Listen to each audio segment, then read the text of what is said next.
Hello everyone, welcome to our channel. तो आज के वीडियो में हम लोग बात करने जा रहे हैं प्रोजेक्शन ऑफ प्लेन के अगले केस की। पिछले वीडियो में हम लोगों ने जो डिस्कस किया था वो था कि प्लेन्स क्या होते हैं, उनकी डेफिनेशंस थी, कौन कौन से टाइप्स के प्लेन्स होते हैं उनकी बात करी थी। इसके साथ ही ये 3 केसेस हम लोगों ने डिस्कस करे थे कि वीपी के पैरेलल और एचपी के परपेंडिकुलर, दूसरा केस था वीपी के परपेंडिकुलर एचपी के पैरेलल, और तीसरा केस था कि दोनों ही रेफरेंस प्लेन यानी वीपी और एचपी के परपेंडिकुलर यानी कि लंबवत अगर प्लेन होते हैं तो कैसे हम उनका प्रोजेक्शन बनाते हैं। इसका बेसिक्स हमने देखे थे। क्वेश्चंस हम आगे के वीडियोस में इसके कोशिश करेंगे, प्रैक्टिस करेंगे। आज हम लोग जो बात करने जा रहे हैं वो हम बात करेंगे प्रोजेक्शन ऑफ प्लेन के ही अगले टॉपिक की, जो कि है जिस कंडीशन की हम बात कर रहे हैं वो है plane perpendicular to vertical plane and inclined to horizontal plane. ये देखिए, सबसे पहले हमको इस पर फोकस करना है। तो जब हम क्वेश्चंस देखते हैं यहाँ पर, इन क्वेश्चंस को करने का तरीका क्या होगा, हम सीधे उस पर आते हैं। इसको आप मेथड भी कह सकते हैं, ट्रिक भी कह सकते हैं। यहाँ पर कुछ कीवर्ड्स हमें ढूंढने होंगे क्वेश्चन में, ठीक है। शेप्स तो हम जान ही चुके हैं क्या क्या हो सकती हैं। तो अब कोई भी शेप हो, उस क्वेश्चन को हमें पढ़ते समय सबसे पहले ये देखना है कि उसमें लिखा होगा कि प्लेन जो है या surface of plane perpendicular to VP, अगर ये लाइन है और इंक्लाइंड टू एचपी है, अगर ये कंडीशन है तो हमको एक चीज़ कंफर्म हो जानी चाहिए कि जो ट्रू शेप बनेगी यानी कि वास्तविक शेप जो हम बनाएंगे वो बनेगी रेफरेंस लाइन के नीचे की तरफ, ठीक है। अब वो कैसे बनेगी, इसके लिए हम कुछ कीवर्ड्स पे ध्यान देंगे। क्वेश्चन में हमको लिखा होगा कि side in HP, edge in HP, corner in HP, surface incline to HP, plane incline to HP, इस तरह की कुछ भी टर्म्स हो सकते हैं। अगर हम इन ऊपर की 3 चीज़ों पे ध्यान दें, नीचे वाले तो इंक्लाइन टू एचपी ये यहाँ कवर हो जाते हैं, लेकिन ऊपर के ये जो 3 टर्म्स हैं इस पे ध्यान दें तो side in HP, edge in HP, corner in HP. इसके अलावा हो सकता है साइड जो है वो पैरेलल हो सकती है एचपी के, एज जो है, एज या साइड एक ही चीज़ है, पैरेलल हो सकती है। कॉर्नर जो हो सकता है वो एचपी से कुछ दूरी पर हो सकता है। ये सारी चीज़ें अगर हमको दे रखी हैं तो फोकस क्या करना है, साइड, एज और कॉर्नर, इनमें से कोई ना कोई एक टर्म हमको क्वेश्चन में ज़रूर दिखाई देगा।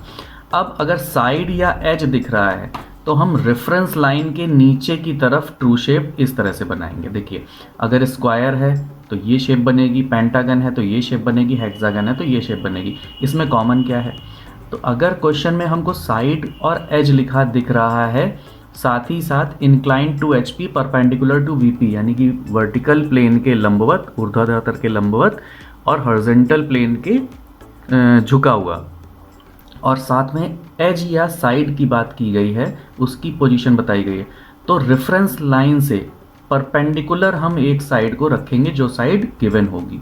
ओके, तो जैसे मान लीजिए स्क्वायर है, उसकी एक साइड गिवन है ए बी, तो हम ए बी को इस तरह से बनाएंगे, ठीक है, परपेंडिकुलर टू रेफरेंस लाइन और रेफरेंस लाइन के नीचे की तरफ। अब यहाँ से हम ट्रू शेप बना लेंगे स्क्वायर की। ऐसे ही अगर पेंटागन की बात की गई है, पेंटागन का क्वेश्चन है, और साइड या एज की बात हुई है इसी केस में, तो हम उसकी एक साइड या एक एज को इस तरफ बनाएंगे रेफरेंस लाइन से परपेंडिकुलर, और यहाँ से हम एक पेंटागन को ड्रॉ करेंगे जिस साइड यानी कि जिस साइज के भुजा का पेंटागन दे रखा है, ठीक है। ये साइड कितनी होंगी ये तो क्वेश्चन में गिवन होगा। अगर हेक्सागन यानी कि षटभुज की बात की गई है तो भी हम एक साइड को परपेंडिकुलर रखेंगे रेफरेंस लाइन से, और यहाँ से हम षटभुज को ड्रॉ कर लेंगे, इसका कंस्ट्रक्शन करेंगे। यहाँ पर डायमेंशंस हमको गिवन होंगे क्वेश्चन में। लेकिन अगर साइड और एज की जगह कॉर्नर दे रखा है क्वेश्चन में, कॉर्नर की बात की गई है कि कॉर्नर कितनी दूरी पर है या कॉर्नर एचपी में है, अगर ऐसा कुछ दे रखा है तो हमको ये भी दे रखा होगा कि कॉर्नर जो है उसके साथ ही एक कोई साइड जो है वो कितना एंगल बना रही है, तो उसके बेस पर हम लोग ट्रू शेप नीचे बनाएंगे। और तब हम क्या करेंगे, जैसे यहाँ पर हमने साइड को परपेंडिकुलर रखा था, अब हम यहाँ पर कॉर्नर को इस तरफ रखेंगे और जो एंगल दे रखा होगा उस एंगल को यहाँ पर हम ड्रॉ कर लेंगे, ठीक है। हम मान लेते हैं 45 डिग्री एक साइड झुकी हुई है, अगर ऐसा दे रखा है तो हम इसको इस तरह से बना लेंगे। अब अगर पेंटागन दे रखा है तो इस तरह का डायग्राम बन जाएगा। हेक्सागन दे रखा है तो अब देखिए इसकी एक साइड को हम यहाँ पर हॉरिजॉन्टल रख देंगे, पैरेलल बना देंगे रेफरेंस लाइन के, ठीक है। तो क्या ध्यान देंगे हम क्वेश्चन में, एक बार फिर से इसको रिवाइज कर लेते हैं। सबसे पहली चीज़ हमको देखनी है कि परपेंडिकुलर टू वीपी और incline to HP. Incline to HP होगा तो इसके साथ कोई एंगल दे रखा होगा कि कितना इंक्लाइंड है। इतना अगर है तो हमको ये क्लियर हो गया कि चाहे वो साइड और एज की बात हो या फिर कॉर्नर की, ट्रू शेप देखिए दोनों में रेफरेंस लाइन के नीचे ही बनेगी। अब अगर साइड और एज की बात है तो ये वाली शेप्स बनेंगी, अगर कॉर्नर की बात है तो ये वाली शेप्स बनेंगी, ठीक है। इसके साथ साथ कुछ और भी पॉइंट्स आते हैं, जैसे ट्रू लेंथ। अब ये ट्रू लेंथ क्या होती है, तो ट्रू लेंथ आती है प्रोजेक्टेड लेंथ। जैसे कि ये हमने बनाया एक्चुअल इसका जो व्यू है, जो ट्रू शेप है, तो इससे जब हम प्रोजेक्शन ऊपर की ओर ड्रॉ करेंगे तो हमको मिलेगी ट्रू लेंथ। अभी नेक्स्ट क्वेश्चन जब हम लोग करेंगे, प्रैक्टिस करेंगे, उसमें ये क्लियर हो जाएगा। याद ये रखना है कि जो ट्रू लेंथ है ये रेफरेंस लाइन पर भी हो सकती है, रेफरेंस लाइन के पैरेलल भी हो सकती है। तो अगर इन लिखा हुआ है कि जो साइड है वो HP में है, एज HP में है या VP में है, ठीक है, तो जब इन वाला कॉन्सेप्ट आता है तो ये ट्रू लेंथ हमेशा रेफरेंस लाइन के ऊपर ही आ जाएगी। जबकि अगर ये पैरेलल बनाया जाता है, पैरेलल बताया जाता है, यानी कि साइड या एज जो है वो पैरेलल बोला जाए, कुछ डिस्टेंस पर बोला जाए HP या VP से, तो हमेशा वो रेफरेंस लाइन के पैरेलल आएगी, ऊपर या नीचे। अब हम देखते हैं यहाँ पर कुछ स्टेप्स हैं। इन स्टेप्स को आपको नोट कर लेना है और ध्यान रखना है। First step is search the keywords accordingly and accordingly draw the true shape as instructed in the table. यानी कि जो कीवर्ड्स मैंने बताए हैं उसके हिसाब से आप पहले ढूंढिए और उसके हिसाब से ट्रू शेप बना लीजिए रेफरेंस लाइन के नीचे, अगर गिवन केस है तो। ड्रॉ द प्रोजेक्टर्स, अब प्रोजेक्टर ड्रॉ करेंगे और ट्रू लेंथ जो है हम इसकी वो ड्रॉ करेंगे। इन इंस्ट्रक्शंस को आप पहले नोट कर लीजिए अपनी कॉपी में, फिर इन्हीं इंस्ट्रक्शंस के साथ हम एक क्वेश्चन की प्रैक्टिस करते हैं। ओके, तो चलिए हम चलते हैं डायरेक्ट क्वेश्चन पर और देखते हैं कैसे होगा। तो यहाँ पर एक क्वेश्चन है, a regular pentagon of 35 mm side has one side in HP. Its plane is inclined at an angle of 30 degree to HP and perpendicular to VP. Draw the projection. ठीक है, तो यहाँ पर जो समपंचभुज यानी कि पेंटागन गिवन है, उसकी एक साइड की डायमेंशन गिवन है 35 mm। तो पेंटागन बनाना कंस्ट्रक्शन में हम पढ़ चुके होंगे, तो पेंटागन तो ड्रॉ कर लेंगे। तो चलिए हम स्टार्ट करते हैं इस क्वेश्चन को। तो सबसे पहले तो हम देख लेते हैं ये स्टेप्स जो मैंने अभी आपसे बोला था नोट करने को, यहाँ पर मैंने साइड में वो नोट कर रखे हैं। और जो पहला काम है, सबसे पहला वो है रेफरेंस लाइन हम बना लेते हैं। अब यहाँ पर देखिए क्वेश्चन में गिवन है perpendicular to VP the plane is inclined at an angle of 30 degree to HP, यानी कि inclined to HP and perpendicular to VP। तो इस कंडीशन में मैंने बोला था कि ट्रू शेप नीचे की तरफ बनेगी, ठीक है। ट्रू शेप मतलब जो एक्चुअल पेंटागन होता है हम उसकी वास्तविक शेप को नीचे की तरफ बनाएंगे, जिसकी एक भुजा 35 mm की होगी। अब यहाँ पर बात कर रहा है has its one side in HP।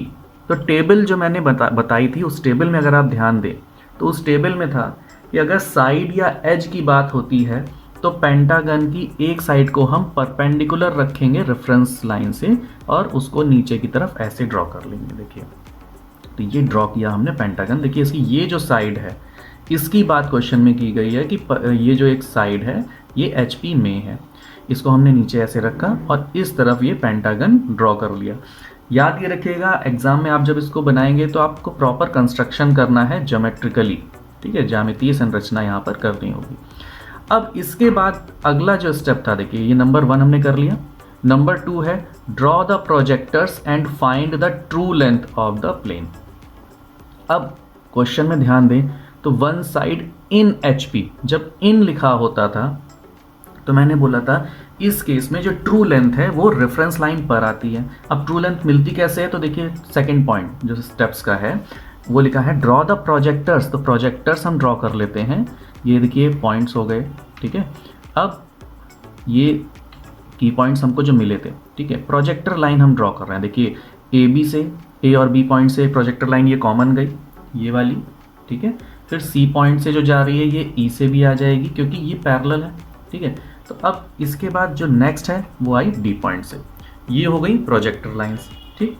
यहाँ से हम अगर आगे देखें जिस जगह पर ये रेफरेंस लाइन पर मिल रही हैं, ठीक है, क्योंकि ये इन HP की बात कर रहा है, साइड इन HP, तो यही हो गई हमारी ट्रू लेंथ। देखिए जो ब्लू लाइन से दिख रही है ये है ट्रू लेंथ, ठीक है, यानी कि इसको हम इसकी प्रोजेक्टेड ट्रू लेंथ बोल सकते हैं। वास्तविक जो शेप है दी हुई कंडीशन में उसके हिसाब से जो इसकी ट्रू लेंथ आएगी।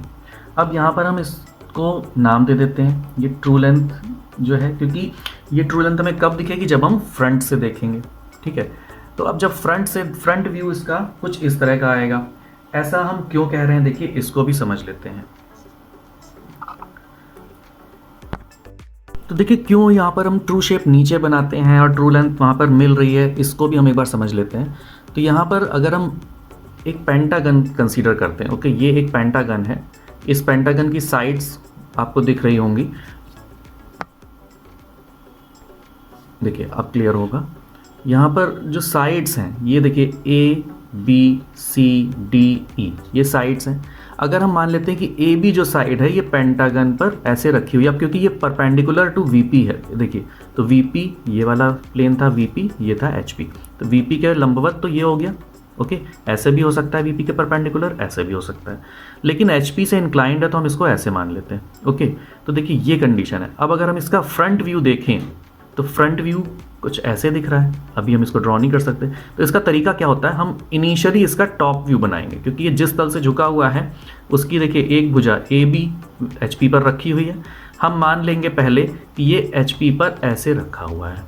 अब देखिए रेफरेंस लाइन से नीचे कुछ ऐसा ही हमने पेंटागन बनाया है, ये देखिए A B C D E, यहाँ पर देखिए A B C D E, यही पेंटागन बना। अब यहाँ से हम जब प्रोजेक्टर लाइंस इसकी ऊपर बढ़ाएंगे तो इसका टॉप व्यू फ्रंट व्यू जब हम देखेंगे तो फ्रंट व्यू हमको ऐसे दिखेगा। देखिए इसकी जो प्रोजेक्टेड लाइंस होंगी वो कहाँ मिलेंगी जाके, तो रेफरेंस लाइन पर ही मिलेंगी, इसीलिए यहाँ पर ये रेफरेंस लाइन इस लाइन पर ही आई है, ओके। तो अब देखिए ये ट्रू लेंथ हमको मिल गई। अब क्योंकि ये लाइन यहाँ पर आई, प्रोजेक्शंस जो मिले हैं हमको, ठीक है, तो इनको हम नाम दे देते हैं। तो क्योंकि ये ए पॉइंट और बी पॉइंट कॉन्साइड कर रहा है तो ए डैश बी डैश, क्योंकि ये फ्रंट व्यू था, ओके। नीचे टॉप व्यू है तो स्मॉल लेटर्स। फिर सी डैश और ई डैश कॉन्साइड करेंगे तो इसको हमने नाम दे दिया सी डैश और ई डैश, और ये हो गया हमारा डी डैश पॉइंट। ये तो हो गई ट्रू लेंथ, हमको सेकेंड स्टेप मिल गया, ओके। अब हम बात करते हैं कि जो एंगल दे रखा है यहाँ पर, तो टॉप व्यू अगर हमने अभी आपको जब प्रोजेक्शन में दिखाया था तो टॉप व्यू एक्चुअल कंडीशन में कैसा होना चाहिए था, तो देखिए कैसे दिखेगा वो, कुछ इस तरह से ये हमको दिख रहा था, ये ऐसे दे रखा है, ओके। तो अभी तो हमने इस लाइन को ऐसे बनाया, लेकिन जो एक्चुअल कंडीशन है वो प्लेन की है ऐसे। तो हमने इसको बना करके पहले इसकी प्रोजेक्टेड लेंथ निकाली जो ट्रू लेंथ है, ठीक है। अब ये ट्रू लेंथ हमको यहाँ से यहाँ तक की मिल गई। अब हम इस ट्रू लेंथ को 30 डिग्री पर ऐसे ऊपर की तरफ घुमा देते हैं, क्योंकि 30 डिग्री ये हॉरिजॉन्टल प्लेन से झुका हुआ है। तो अब हम ऐसे बना देते हैं इसको। तो देखिए हम इस ही लंबाई को स्केल से नाप करके आगे थोड़ा सा 30 डिग्री पर बना देंगे और इन्हीं पॉइंट्स को अपनी अपनी जगह नाप कर स्केल से लोकेट कर देंगे। तो देखिए ये हमने लाइन खींची, इसके इक्वल होगी ये लाइन, और इस लाइन को 30 डिग्री के एंगल पर हमने बनाया, राइट। अब जो पॉइंट्स जहाँ पर थे, जितनी डिस्टेंस पर थे, जैसे ये जो कॉर्नर है ए डैश बी डैश, ये हो गया ए डैश बी डैश, ठीक है। इससे जितनी दूरी पर सी डैश ई डैश आया था उतनी ही दूरी पर सी डैश ई डैश, और यहाँ से जो दूरी डी डैश की थी वो यहाँ मिल गई। अब इन तीनों पॉइंट से हम प्रोजेक्शन लाइंस नीचे ड्रॉ करेंगे, ठीक है। तो ये देखिए नीचे आया, ये दूसरी प्रोजेक्शन लाइन आई और ये तीसरी प्रोजेक्शन लाइन आई, ठीक है। यहाँ से तो हमारा जो हमें करना था, अब हमारा काम यहाँ से पूरा हो चुका है। अब ये जो ट्रू शेप थी इसके हर एक पॉइंट से भी हम प्रोजेक्टर लाइंस हॉरिजॉन्टली ड्रॉ करेंगे, क्षैतिज। तो देखिए यहाँ पर एक लाइन ये आई, एक लाइन ये आई प्रोजेक्टर लाइन, फिर डी पॉइंट से आई, देन ये आपका बी पॉइंट से आई और ये सी पॉइंट से आई। ये सारी प्रोजेक्टर लाइन जहाँ जहाँ पर ये क्षैतिज यानी कि हॉरिजॉन्टल वाली, वर्टिकल वाली प्रोजेक्टर लाइंस को कट कर रही हैं, इन पॉइंट्स के नाम अब हम देते हैं। तो नाम कैसे दिए जाएंगे उसके लिए ध्यान दीजिए। देखिए पॉइंट जो जिस जगह से चली है, जैसे देखिए पॉइंट ए से ये प्रोजेक्टर लाइन हॉरिजॉन्टल वाली आ रही थी, ओके, और यहाँ से ए से ये वाली आ रही थी, तो इधर से ए डैश वाली लाइन और इधर से ए वाली लाइन यहाँ पर मिली, तो हमने इसको नाम दे दिया A1, ठीक है। ऐसे ही दूसरी जो लाइन आई वो बी से चली और यहाँ पर भी बी से ये लाइन आई, जहाँ पर ये दोनों लाइंस मिली इसको हमने नाम दे दिया B1। सिमिलरली C1, D1, और E1। अब ये जो पॉइंट्स हमें मिले हैं इनको हम मिला देते हैं, और इनको मिलाने से जो हमको ये संरचना मिलती है इसको हम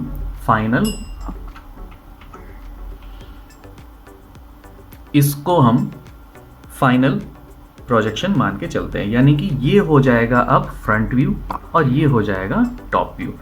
अब इन दोनों में अंतर क्या है, तो ये थोड़ा सा अगर हम ध्यान दें तो ये थोड़ा सा श्रिंक्ड वे में दिख रहा है, और ऐसा दिखेगा भी क्योंकि जब हम इंक्लाइंड की बात करते हैं, ठीक है, तो देखिए ये टॉप व्यू थोड़ा सा छोटा दिखेगा हमको हमेशा। अगर ये प्रॉपर रखा होता तो ऐसा ना दिखता। देखिए ये इस तरह से है, तो ये जब टॉप से देखेंगे तो थोड़ा सा छोटा दिखेगा, ओके, जबकि वास्तविक ये है। तो बस यही फ़र्क आता है। तो ये हो जाएगा प्रोजेक्शन ऑफ पेंटागन इस दिए हुए क्वेश्चन में। होपफुली ये क्वेश्चन आपको क्लियर हो गया होगा। ऐसे ही पेंटागन हो, हेक्सागन हो, स्क्वायर हो, रेक्टेंगल हो, इनमें से कोई भी केस हो, हम इन्हीं स्टेप्स को फॉलो करेंगे, यही स्टेप्स, और इसी मेथड से पूरा क्वेश्चन सॉल्व करेंगे। तो प्रैक्टिस करिए क्वेश्चंस की। कोई डाउट है तो उसको आप पूछ सकते हैं कमेंट बॉक्स में। अगले लेक्चर में हम बात करेंगे प्रोजेक्शन ऑफ प्लेन्स में अगले केस की, जो है incline to VP and perpendicular to HP. Thanks for watching.